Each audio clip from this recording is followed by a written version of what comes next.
My good friend, Dr. Dave Jenkins. Let's give him an applause. I'd like to thank you all for being you are. You're a huggy lot. And I've never had it happen before that two people, before I even spoke, came up to me and said, "Hey Dave, when do we give you some money?" I don't know what you're doing to them, Jeff, but they're in some kind of trance, and it's a good one. It's all about children. Now, these are my kids. Jasmine on the left, Melissa on the right, and I had an Aussie battler. I had this photograph up in my office in Indonesia, and I used to see Aussie battlers all the time. They'd come in and see me because they thought I was the only decent doctor in Sumatra. And I had this guy come in and he looked at this picture, and he looked at me and he looked at this picture, and he said, "Jesus, mate, your mother must have been good looking." I won't comment on how good looking their mother is, but it is about our children. How many of you have held a small baby to your chest? Okay, we all know what it's like to have children completely and utterly dependent on us, and on our caring, and on our love, and on our compassion. So imagine you go to work and your little Johnny is at home and you get a call.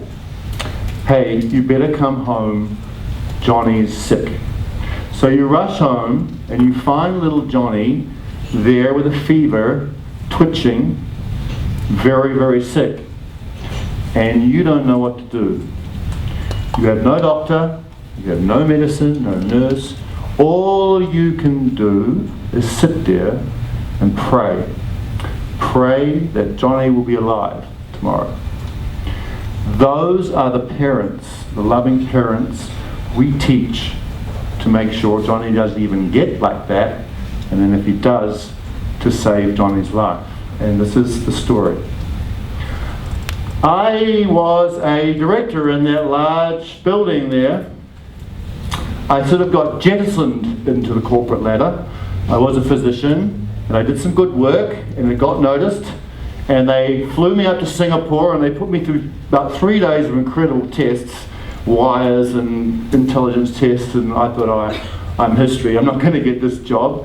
And then they offered me this mouth-watering package, and I went, "Are you kidding me?" inside my head. I said, "Okay, I'll do that for you and I can help you." I thought, well, this is a good thing because this is my dream. Since a boy, most of you know that New Zealanders are the best sailors in the world. Right? We're frickin' freaks.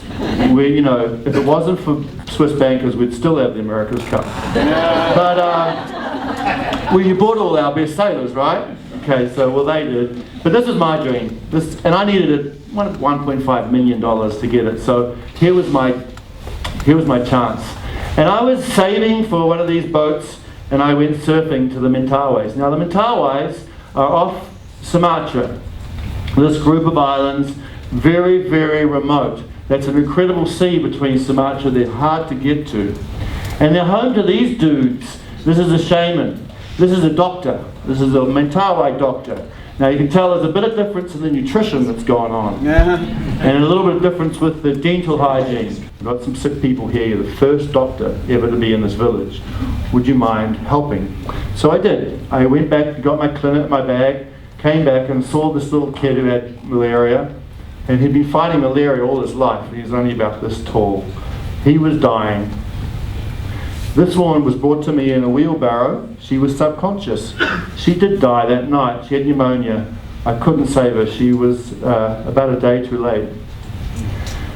So, what happens when you get confronted with that for the first time in your life? As a physician, I've seen suffering, but nothing like this. We all know it's going on. There's 20 million people who will die of extreme poverty next year. And it calls on us. It called on me that day. What am I going to do? And I don't know about you, but I have different natures, different parts of my mind. And I don't know why, but maybe it's because I like pizza, but they have different accents. And I was British, my father's British, and I remember as a child, David, where are you? And so I had these voices start going on in my head. David, you better do the right thing. You always said you want to live morally. And then there was this Italian going, yeah, but what about my dream? So I had this ongoing argument with myself that went on for ages. It seemed like ages. It wasn't. It was about 2 days. And I went, you know what? If we don't live according to our values, who are we? What are we doing here if our life doesn't matter? If we don't do something that matters?